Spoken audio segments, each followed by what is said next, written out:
Hi viewers, welcome to Andhra Prabha. నేను మీ Yuma. So ఈరోజు మనతో పాటు ఉన్నారు cult classic director Sai Rajesh గారు. సార్ ఫస్ట్ అసలుకి మీరు చాలా మందికి చెప్పారన్నారు కదా సార్, ఎన్ని ఇయర్స్ ఆ స్ట్రగ్లింగ్ పీరియడ్ ఉండుందంటే సార్ మీకు? నాకా నేను 2005 వచ్చానండి. 2005 దాదాపు 2005 టు అంటే 7 years అసిస్టెంట్ డైరెక్టర్గా స్ట్రగుల్ అయ్యా. అసలు చాలా ఏళ్ల పాటు అసిస్టెంట్ డైరెక్టర్ ఛాన్స్ కూడా రాలే. ఇక్కడిక్కడ ఈ రోడ్స్లో తిరిగేవాడిని మొత్తం. ఎవరు అందరిని అడిగేవాడిని, ఇక్కడ ఏమైనా సినిమా ఆఫీస్ ఉందా, డైరెక్టర్ని ఎలా గెలవాలి, ఇలా. ఆ తర్వాత 2000 మేబీ 9 yearsకేమో డైరెక్టర్ అయ్యా. 10th year బ్రేక్ వచ్చింది. 10th year బ్రేక్ వచ్చింది. దాని తర్వాత మళ్ళీ 5 years ఆగిపోయింది రెండో సినిమా కొబ్బరిమట్ట. ఇక ఆ తర్వాత ఇంకా ప్రాబ్లమ్స్ అయ్యాయి. కొబ్బరిమట్ట హిట్ కొట్టిన తర్వాత నుంచి ఇంకా అసలు. కానీ ఆ 5 years గ్యాప్ అప్పుడు ఎంత లో అయి ఉంటారు సార్? లోయెస్ట్ నా కెరియర్లో. ఇంకా ఆ కష్టాలు ఇంకా చూడలేను. కొబ్బరిమట్ట పీక్స్ కష్టాలు అన్నమాట. అంటే 1 కోటి రూపాయలతో మొదలు పెట్టాము. అది డబుల్ బడ్జెట్ అయింది. అంటే సినిమా వాళ్ళకి మాకు 1 crore అనేది పెద్ద అనిపించదు, కానీ అంటే ఈ స్టేజ్లో 1 crore పెరుగుతోంది అంటే ఓకేలే అనిపిస్తుంది. బట్ 1 crore అనేది చాలా పెద్ద డబ్బులు కదా. సో ఆ టైంలో నా సిచ్యువేషన్ అలానే ఉండదు. ఒక ఎడిట్ చేసి దీన్ని కన్వర్షన్ చేయాలంటే ఒక 32,000 ఎంతో అయ్యేది. అంటే క్యూబ్ కన్వర్షన్ వీటిల్లో. ఆ డబ్బులు లేక, ఆ 30,000 లేక నెలలు ఆగిపోయిండేది. అది వేసి బిగ్ స్క్రీన్ మీద చూసుకొని మళ్ళీ ఇంకొక చిన్న కరెక్షన్లో 2-3 కరెక్షన్లో ఉంటే మళ్ళీ ఆ 30,000 నాకు ఎప్పుడు దొరికితే అప్పటి వరకు వెయిట్ చేసేవాడిని.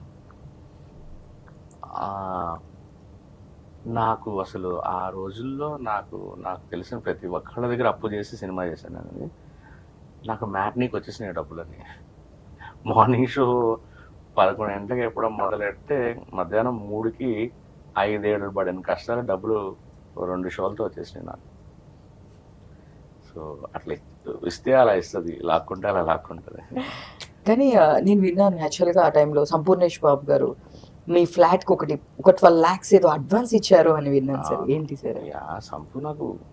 సంపు నాకు నేను సంపుకు ఒక ఛాన్స్ ఇచ్చాను, కానీ సంపు నాకు ఇల్లు అడ్వాన్స్ తనే కట్టాడు, కారు తనే కొనిచ్చాడు, అప్పుడప్పుడు నాకు ఖర్చులకు డబ్బులు ఇచ్చేవాడు, ఏదైనా ఎమర్జెన్సీలు ఉంటే తను వడ్డీలకు తెచ్చి ఇచ్చేవాడు.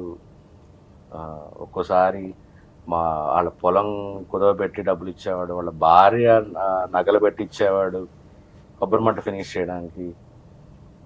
చాలా అంటే సంపుకి గిల్ట్ ఉండేది. నాకు లైఫ్ ఇచ్చిన అన్నేమో నానో కార్లో తిరుగుతున్నాడు, నాకు లైఫ్ ఇచ్చిన అన్నేమో రెంటింట్లో సింగిల్ బెడ్రూమ్లో ఉంటున్నాడు, నేనేమో 4 అంతస్తులు కట్టేసుకున్నా, నేనేమో 4 acres కోట్లో తిరుగుతున్నా. ఇది సంపుకి చాలా గిల్ట్ ఉండేది పాపం. అలా అని సంపు ఏం మరీ అంత ఉచ్చలవిడిగా ఏం సంపాదించలేదు బాగా. కానీ తను ఎక్కడి నుంచి వచ్చాడో దాంతో వస్తే చాలా విపరీతంగా డబ్బులు వచ్చినట్టు చాలా హెల్ప్ చేశాడు సంపు. ఈ రోజుకి కూడా సంపు నేను ఇంతమందిని లాంచ్ చేసి ఉండొచ్చు, కానీ సంపు ఇస్ ద బెస్ట్ అనమాట. అట్లా ఇప్పటికి కూడా తనకి ఆ కృతజ్ఞత విపరీతంగా ఉంటుంది. సార్ ఎందుకని సంపు గారితో మళ్ళీ రిపీట్ కాంబినేషన్ ఎక్స్పెక్ట్ చేయొచ్చు? ఎందుకు మళ్ళీ అంటే ఒకటి మళ్ళీ అంటే కామెడీ ఇష్టం లేదనా, లేదంటే ఇంకోటి ఏదైనా మీ కాంబినేషన్లో ఎందుకు చేయొచ్చు కదా? ఐ మీన్ గ్యాప్ అంటే నాకు అసలు నేను రాయగలనా అనేది ఒక కాన్ఫిడెన్స్ పోయింది ఫస్ట్. ఏమో కుదరలే. ఇంకా నాకు నిజంగా చేయాలనుంది. ఆలోచిస్తాను, ఖచ్చితంగా చేయాలి. అంటే సంపు కోసమైనా చేయాలని సినిమా. ప్యారడైజ్ కూడా నేనే శ్రీకాంత్ వాళ్ళ రిక్వెస్ట్ చేశాను యాక్చువల్లీ. డార్లింగ్ మా వాడికి ఒక క్యారెక్టర్ రాయి.